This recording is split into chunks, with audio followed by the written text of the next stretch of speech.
ayan guys, good morning.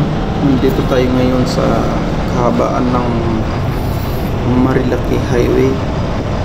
So, morning pa lang to, mga bandang alas 12 ng gabi. So, itong lugar ko na ito, nandito pa lang ako sa bandang Kogyo, Padilla Highway ng Antipolo City. So, ayan guys, mapapansin nyo parang ang tahimik ng madaling araw na to. So habang nagbabiyahe ko, ayan po ang lumuwag ng daan. As you can see, parang ang tahimik. Ayan. So ayan, dito na ako sa may bandang Inarawan. May dumaan na nasasakyan. Nalagpas ko muna, saka ko siya in-overtake. So ayan, nandito na ako malapit sa pangalawang kanto ng ng Padilla Street Highway, bandang Antipolo, sa baba ng malapit na magtutulay ito. So dito makikita nyo mayroon ng isang rider na parang nakikipagkarera na. Makikita nyo dito banda. Yan, malapit na. Ito, sisimula na po dyan. Dito, mag-uunahan na sila yan. So, yan, habang binabaybay ko itong highway na to, muntik pa nila akong idamay sa pangyayari. So, moving forward tayo. I-fast forward ko na muna para makita nyo yung nangyari sa aking kagabi.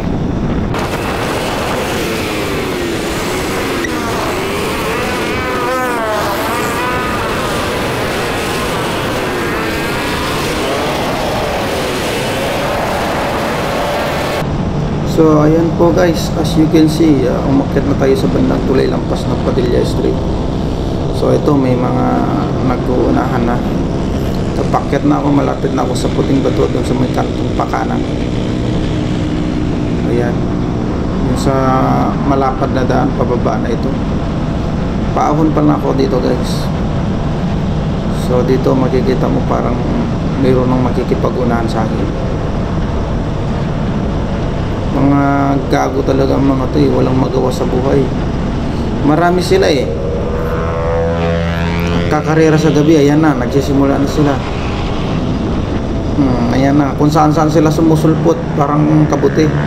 O dito na nagsimula guys, yan, binunggo ako dyan. Dito. Ayan, muntik ako dyan. Buti na lang, hindi ko binitawan ng preno yung likod ko. Buti hindi ako nagpreno sa harapan. Kung nagtilapon din ako dito eh. Kaya ito, huminto ako dito at tiningnan. Kaya gumilid ako at tuminto para tingnan kung anong nangyari sa likod ko at kung may nagalusan, kasi natamaan ang paa ko dito eh. Ayan, tapos yan, unti-unti na silang nagdadatingan.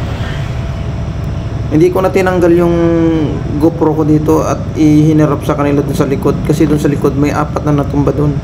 Tapos yung unang bumungo sa akin, tumakas palayo na, tumakbo na. Ito mga kasamahan na nito, itong mga iba to nag-stop lang para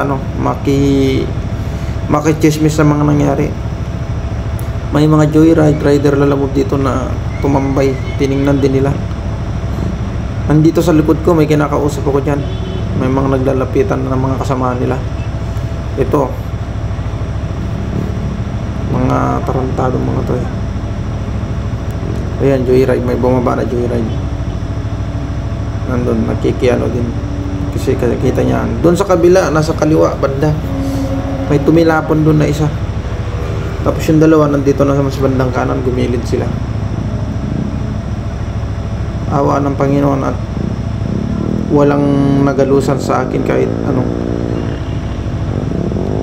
kahit konti.